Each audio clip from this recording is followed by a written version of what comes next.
Welcome to the Depth Dive. Today, we're going to dive into the world of the China-Europe International Business School. CEIBS. CEEs, yeah. You guys have sent in a ton of research on them, Yeah. including some excerpts from that Harvard Business School case study. It's clear you're fascinated by their story, Yeah. and frankly, so am I. It is a fascinating story. Yeah. I mean, CEIBS has become like a major player in global business education Right. in a remarkably short amount of time. And what's really intriguing, I think, is what this tells us about the shifting landscape Yeah. of where and how business leaders are being trained today. Right. It's like they came out of nowhere. Okay, so for starters, CEIBS was founded in 1994 Right. as a joint venture between the EU and the Chinese government. Interesting. It was the first school in mainland China to offer full-time MBA and executive MBA programs taught entirely in English. That was a pivotal move. Yeah. That really signaled that China was serious about developing its own business leaders Yeah. with a global mindset. Yeah. And I think the world really took notice. Yeah. By 2009, they were ranked 8th in the Financial Times Global MBA rankings. 8th. The first time a mainland Chinese school cracked the top 10. That's not just impressive, it's practically unheard of Yeah. in the world of business schools. And it's not just the MBA. They've got the world's largest EMBA program, Right. which is consistently ranked in the global top 30. Plus, they're financially sound, Wow. generating a surplus, and they've earned accreditation from both the AACSB and EQS, two of the most prestigious global accrediting bodies for business schools. All of this while being relatively young Yeah. compared to the big names in the field. It really does make you wonder, how did they achieve this level of success so quickly? Well, one thing that jumps out from all this research is the timing. What? CEIB's rise coincides with China's explosive economic growth. I mean, did you know that in just over a decade, the number of MBA students in China went from a measly 86 to over 15,000? It's mind-boggling. It is, right? And according to a McKinsey study that you sent in, China is going to need a whopping 75,000 globally capable managers in the next 10 to 15 years.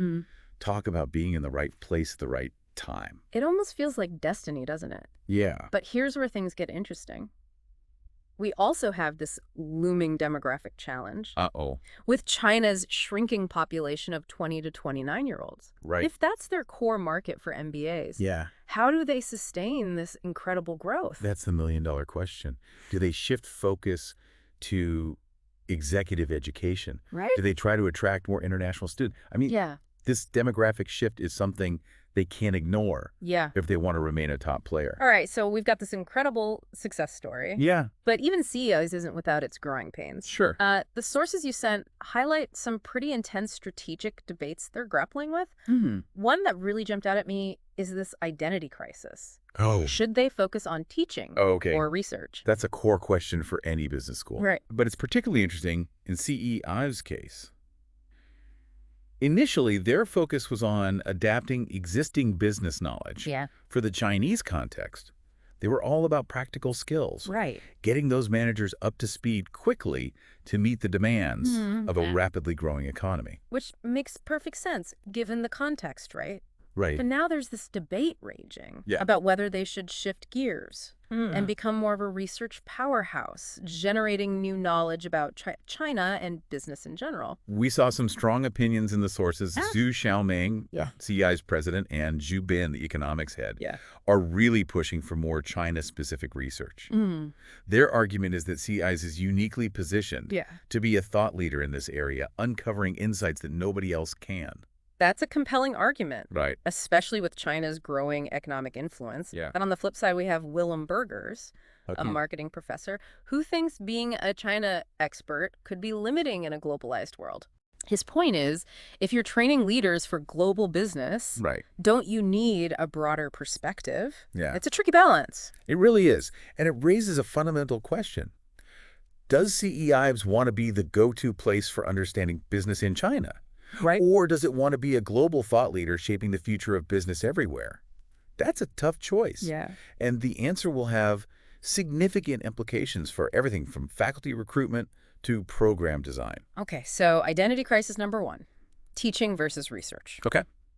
Then we have this equally compelling debate, going global or staying rooted in China. CEIB's initial mission was pretty clear to bridge the management gap in China. Yeah. But is that mission still relevant today? That's the debate, isn't it? Yeah. Pedro Bueno, Yeah. the executive president, argues that CEIBS must be global to compete, even within China itself. He even using this analogy, like the Olympics, the best way to be the local champion is to be the global champion. I mean, is he right? It's a powerful analogy, and there's no doubt that globalization is a major force in business education. Right. But some of the sources we looked at argued that CEIBS's real strength comes from their deep understanding of the Chinese market. Their concern is that expanding too far beyond China might actually dilute that advantage. Yeah. It's a classic tension between leveraging a core strength Right. and needing to broaden your reach to stay competitive. Exactly. And it ties back to that identity question we were just talking about. If they want to be a truly global force, they can't just focus on China. But if they stray too far from their roots, do they risk losing the very thing that made them successful in the first place? All right, so we've got two pretty big identity crises brewing already. And then there's this whole faculty conundrum. Okay. In the early years, they relied heavily on a visiting faculty model, Right. bringing in top professors from around the world. That's a common strategy for new business schools. Yeah. It allows them to quickly assemble a high-quality teaching program without the long-term investment of building a full-time faculty. But it's not a sustainable model if you want to become a leading research institution. Exactly. And since 2001, they've been pushing to build a larger full-time residential faculty. But attracting world-class professors to relocate to China, especially without the security of a tenure system, is proving to be a challenge. It is. I mean, would you give up a tenured position at a top university for a 3 to 5 year contract in Shanghai? It's a big ask. It's a big ask, and it forces us to think about what motivates top academics. Is it purely about compensation? Right. Or is it about things like job security, academic freedom, and the opportunity to work with the best and brightest minds in your field? I mean, these are all factors. Yeah. CEI has to grapple with if they want to attract and retain top-tier faculty. Jean Lee, Okay. an organizational behavior professor at CEIBS, had an interesting take on this. She believes that instead of chasing research publications, CEIBS professors should focus on pedagogical innovation and case writing. That's a fascinating perspective. It is. It suggests a different model for faculty development. Yeah. One that prioritizes practical relevance and contributing to knowledge through teaching materials and real-world case studies, rather than traditional academic research. So essentially, they're facing a choice. Do they go the route of the IMD model, which prioritizes teaching excellence, or the INSEAD model, which strives for a balance between teaching and research? It seems like they're leaning toward the NZ model, Right. but that path comes with its own set of challenges. Can they attract the right faculty under their current conditions? Yeah. Can they create a research culture that rivals the top global schools? These are all questions they'll need to answer if they want to achieve their ambitious goals. Welcome back to our deep dive into CEIBS. Yeah, so we left off talking about some pretty weighty choices they're facing. Right. And it gets even more interesting when we look at their program portfolio. You're right. It does. Take their MBA program. Okay. It's clearly their flagship offering, internationally recognized, boasts impressive salary increases for graduates, and attracts a diverse cohort. Yeah. But even with all that going for them, the sources you sent revealed some serious challenges. Yeah, it's a bit of a paradox, isn't it? They've got this incredibly successful MBA program. Right. But the target market for a full-time English language MBA in China is actually quite limited. Yeah. On top of that, placing international students who make up about 40% of their intake is no easy feat. And then there's the competition from global schools with significantly higher tuition fees. It sounds like they're caught between a rock and a hard place. It does. If they raise tuition to match their competitors, they risk pricing out Chinese students. But if they don't raise it, how do they maintain the quality and resources needed to compete on a global scale? Exactly. And then you've got this other layer of complexity, the desire to make the program even more China-focused. So do they launch a part-time MBA program to cater to working professionals in China who might not be able to commit to a full-time program? But then does that dilute the brand and prestige of their full-time MBA? So many moving pieces. I know, so many moving pieces. And with all these competing priorities, How do they even begin to address those challenges? Yeah. Do they prioritize growth, exclusivity? It's a fascinating dilemma. It's a real balancing act. They have to weigh their ambition to be a global player Right. against their commitment to serving China's development Yeah. needs. And then there's the practical consideration of resources. Yeah. How do you grow a program while also ensuring quality, Mm. especially when you're dealing with constraints like faculty shortages? Speaking of challenges, let's talk about their EMBA program. Their crown jewel, as we called it earlier. Right. It's the largest EMBA program in the world, which is incredible. Mm. But I was surprised to see some of the sources questioning their decision to expand to Accra, Ghana. That expansion was a bold move. Hmm. It signals a clear ambition to be a global player. Right. But some faculty members argue that they should be maximizing their impact Yeah. within China before venturing further afield. Mm. And honestly, I can see their point. They're already facing intense competition in China, Yeah. both from local schools that are catching up in quality Great. and global programs with international partnerships. It's like they're being squeezed from both sides. It is. And then there are those incredibly high expectations from their EMBA participants, Right. senior executives who are used to being at the top of their game. Absolutely. They're not going to be satisfied with mediocre instruction. The faculty has to be top-notch, Hmm. capable of bringing fresh perspectives, connecting theory to practice, and engaging with these seasoned executives in a meaningful way. And it's not just about teaching. Right. The curriculum itself has to be relevant, Uh-huh. rigorous, and constantly evolving to keep pace with the rapidly changing business landscape. Plus, you can't underestimate the cultural factor. Yeah, that's interesting. The sources highlighted that many of the highest-rated MBA professors were ethnic Chinese Hmm. who could teach in Mandarin. Oh, wow. There's a certain level of cultural fluency and understanding that comes with that, Right. which might be difficult to replicate with international faculty, Yeah. even those with extensive experience in China. It's an interesting point. It suggests that perhaps CEI's strength in the MBA market lies in its ability to blend Western business practices Right. with a deep understanding of the Chinese context, which is Yeah. something that international schools, no matter how prestigious, Yeah. might struggle to achieve. Okay, so back to that question of how they address these challenges. Right. Some faculty members suggested reducing the EMBA program size and increasing fees to create a sense of exclusivity. Mm. But others argued that that would be counter to their mission of serving China's development needs. Yeah. And that they should focus on expanding to other large Chinese cities Right. to meet the growing demand. What are your thoughts on that? Well, both options come with risks, right? Sure. Reducing the program size might alienate potential applicants Yeah. and could be perceived as elitist. Right. But unchecked expansion could strain their resources and potentially impact the quality of the program. It's a tough call, and the answer likely lies somewhere in between. Right. Finding the right balance between growth, exclusivity, and quality is essential. And let's not forget their executive development programs, or EDPs. Right, the EDPs. They generate a significant chunk of revenue for CEIBS and offer both open programs and customized programs tailored to specific companies. EDPs are a great way for business schools to engage with companies and stay on the cutting edge of what's happening in the real world. But they also present unique challenges. Sure. The demand for China-specific knowledge is exploding, Yeah.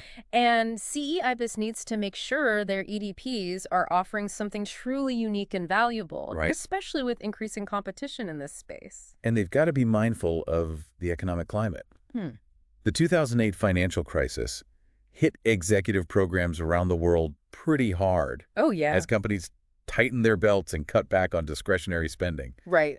How can CEIBS ensure the sustainability of their EDPs in the face of such volatility? Diversification is key, right? Right. They're already offering a wide range of programs, from open enrollment to custom programs, and even joint programs with schools like Harvard, Wharton, Wow. and Seed, and Columbia. That kind of strategic partnership not only expands their reach, Right. but also enhances their credibility and allows them to tap into a global network of expertise. It's smart. They're not putting all their eggs in one basket. No, they're not. But even with a diverse portfolio of programs, the success of any business school hinges on its faculty. And as we discussed earlier, building a world-class faculty at CEIs is no easy task. No, it isn't. Uh, The competition for top talent is fierce. yeah. And CEIBS doesn't have the deep pockets or the long-standing reputation of many of their competitors. Right. Plus, that lack of a tenure system is a major sticking point Yeah. for many academics who are used to the security and academic freedom that tenure provides. And it's not just about attracting faculty. Right. It's about finding the right fit. Uh-huh. People who are passionate about China, excited about the challenge of building a world-class institution, and capable of contributing to both teaching and research. One of the sources, Zhao Zhenj, Okay. a professor of finance at CEIBS, Right. laid out a pretty specific ideal profile for their faculty. Mm. They need to love teaching, Okay. be passionate about studying China's business and economy, Mm. and have the potential to either become a thought leader in China Right. or produce world-class academic research. That's a pretty high bar. It is, Wow. but it reflects the level of ambition CEIs has. They're not settling for mediocrity. Yeah. They want to be the best, Right. and they're willing to put in the effort to get there. Yeah. But finding faculty who tick all those boxes is no small feat. Especially when you consider that the faculty is becoming increasingly Chinese. Mhm. While that reflects their commitment to developing homegrown talent, Right. it does raise some questions about whether they'll be able to maintain their international character Right. and attract global faculty and students. That's a valid concern. Diversity of perspectives is crucial for any academic institution, and CEIs needs to be mindful of that as they continue to grow. Right. They need to find a way to nurture their deep roots in China Yeah. while also fostering a truly global outlook. So how do they reconcile these competing priorities? Yeah. How do they balance the need for a strong research culture with their focus on practical relevance and teaching excellence? We know they seem to be leaning toward the INSEAD model of balancing teaching with research, Right. but that transition comes with its own challenges. It does. Yeah. The reality is that research output is often the primary criteria Yeah. for hiring and promotion in academia. Yeah.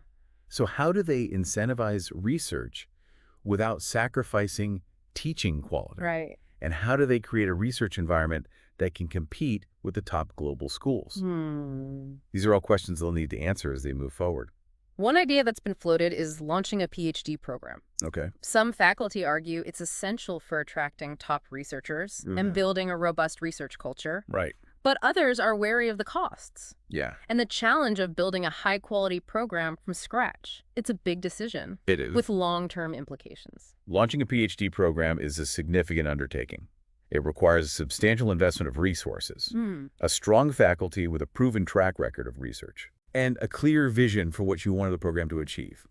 It's not something to be rushed into. And then there's the whole debate about the role of teaching versus research that we keep coming back to. Right. One of the sources, Henri-Claude de Bettignier, Okay. a professor of leadership at CEIs, made a strong case for maintaining their European connection Right. and focusing on their strength in areas like corporate social responsibility. It's an interesting perspective. Yeah, And it highlights the tension between staying true to their roots right. and embracing a more globalized vision of business education. It sounds like finding the right balance is going to be crucial for CEIB's future success. It is. So far, we've covered a lot of ground, from the challenges of attracting top-tier faculty to the dilemmas of program development in a rapidly changing market. But there's another crucial piece of the puzzle we need to discuss: financial sustainability. Right. Join us for the final part of our deep dive as we explore how CEIs manages its finances and what their experience tells us about the changing dynamics of funding higher education, Right. especially in the context of China's unique economic and cultural landscape. Welcome back to the deep dive. We've been exploring the remarkable rise of CEIBs and the unique challenges they face. Yeah.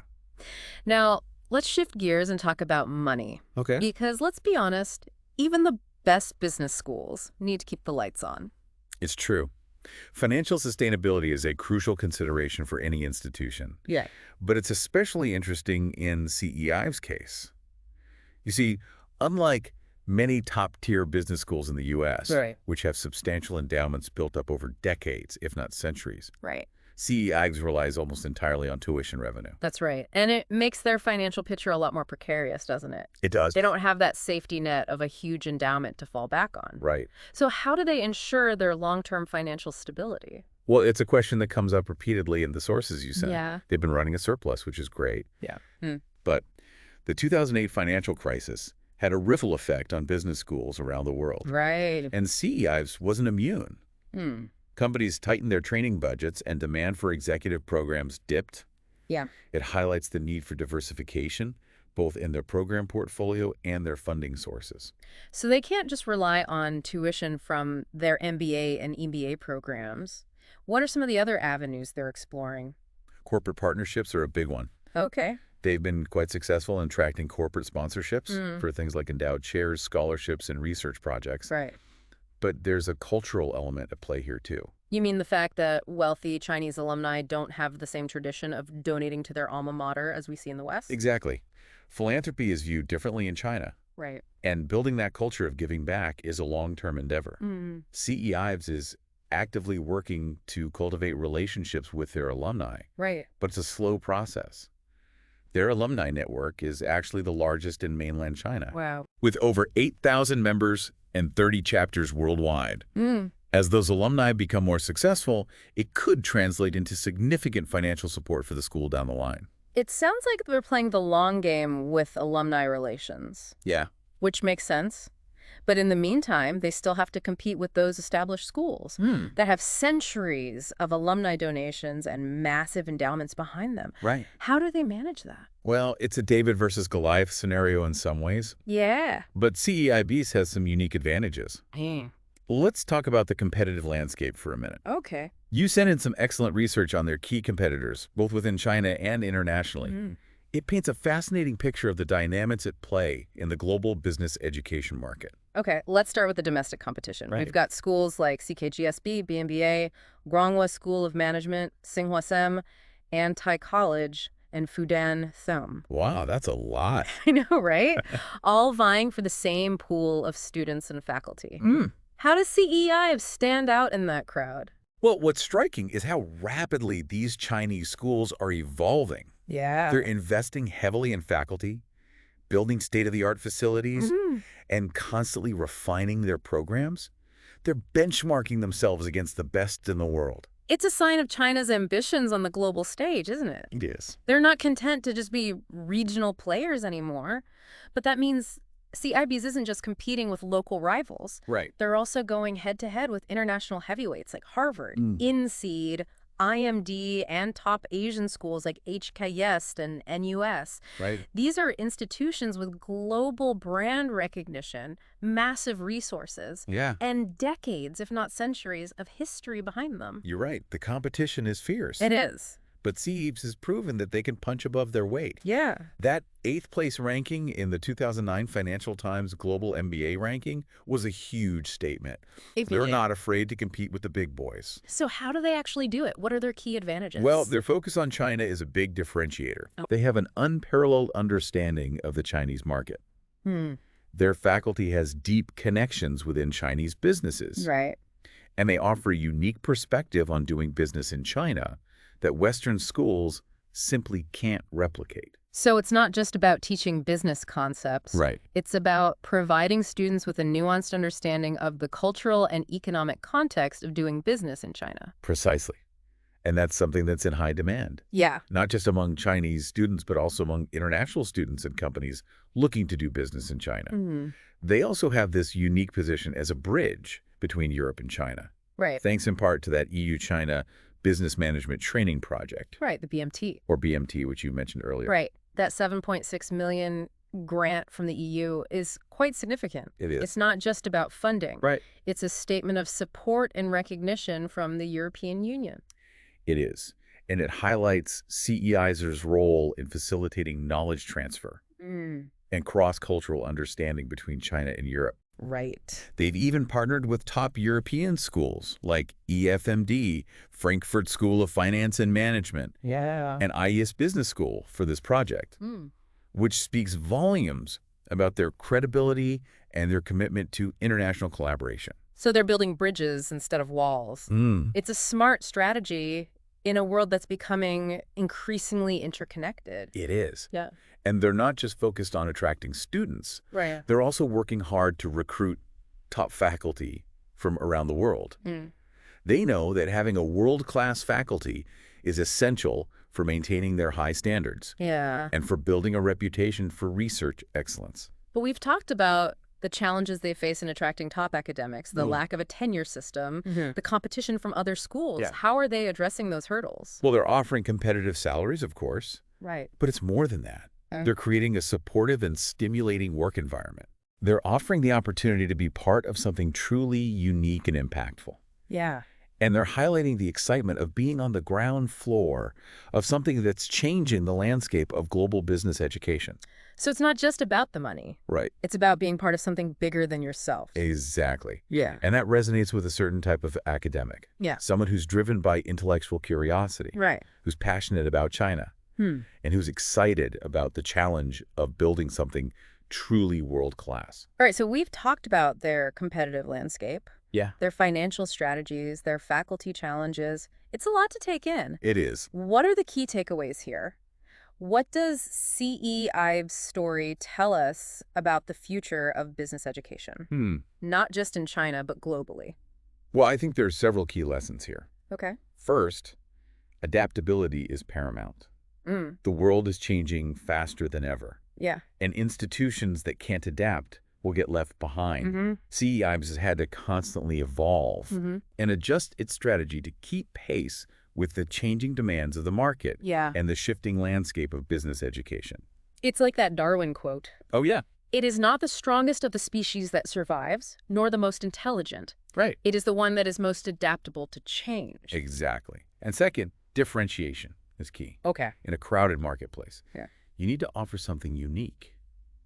CEIBS has carved out a niche for itself by focusing on China Right. and leveraging its unique position as a bridge between East and West. They're not trying to be everything to everyone. They're playing to their strengths. And third, collaboration is crucial. CEIBS has been very strategic about building partnerships with top international schools and companies. Right. They recognize that they can achieve more by working together than by going it alone. Right. It's not about competition all the time. Right. It's about finding win-win situations. Absolutely. And finally, a commitment to excellence is essential. CEIBS has set high standards for itself and has consistently strived to meet them, Right. even in the face of significant challenges. They're not settling for mediocrity. Yeah. They're aiming for the top. It's inspiring, really. They've come a long way in a short time, Yeah. but their journey is far from over. Their story is a testament to what's possible with vision, determination, and a willingness to embrace change. It's a lesson not just for other business schools, Right. but for any individual or institution looking to make their mark on the world. Well, that wraps up our deep dive into the fascinating world of CEIBS. It has. We've covered a lot of ground, from their remarkable rise to the challenges they face, their competitive landscape, and what their story tells us about the evolving global business education market. It's been a truly thought-provoking journey. It really has. We encourage you to continue exploring these topics and to consider how CEIBS experience can inform your own career and aspirations. Thanks for joining us on this deep dive.